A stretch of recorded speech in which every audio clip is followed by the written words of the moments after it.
నమస్తే, welcome to SRJ crazy family. అందరూ ఎలా ఉన్నారు? బాగున్నారా?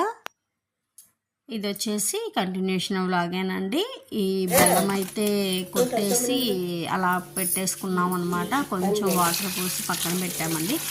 ఆ తర్వాత పొయ్యి మీద కొంచెం అంటే బెల్లం కరిగేదాకా అయితే కాచాము.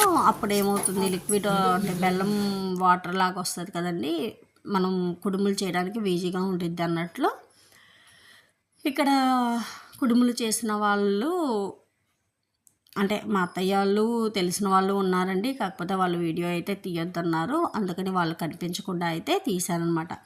ఇది పొడి బియ్యం పిండేనండి. దీంట్లో కొబ్బరి తురుము, ఎండు కొబ్బరి తురుము, యాలుక్కాయలు, కొంచెం సగ్గుపిండి సగ్గు బియ్యం వేసి మరకైతే పట్టించారండి. తర్వాత యాలుక్కాయ పొడుము, నెయ్యి కూడా కలిపారండి.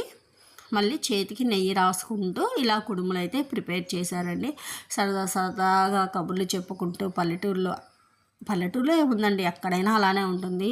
సరదాగా కబుర్లు చెప్పుకుంటూ జోకులు వేసుకుంటూ అయితే పని చేస్తున్నామనేది తెలియకుండా అయితే చేశారనమాట. ఇలా ఇడ్లీ పాత్రలో రావి ఆకుల మీద కుడుములు అయితే పెట్టి ఇడ్లీ పాత్రలో అయితే ఉడికించారండి.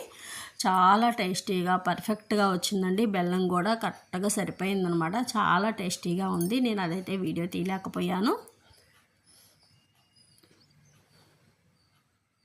చాలా బాగుంది కదండి. అట్లా అసలు సునాయాసంగా చేసేసారనమాట. చూడండి ఎలా తడుతున్నారో కుడుమునైతే. నాకైతే బాగా నచ్చిందండి. పగుళ్ళు రాకుండా చుట్టూ అంటే ఇరిగినట్లు అలా వస్తుంది కదండి, అలా రాకుండా నీట్గా ఉంది. ఈ వీడియో నచ్చితే లైక్ చేయండి, షేర్ చేయండి, సబ్స్క్రైబ్ చేయడం మర్చిపోవద్దండి. Thank you, bye bye.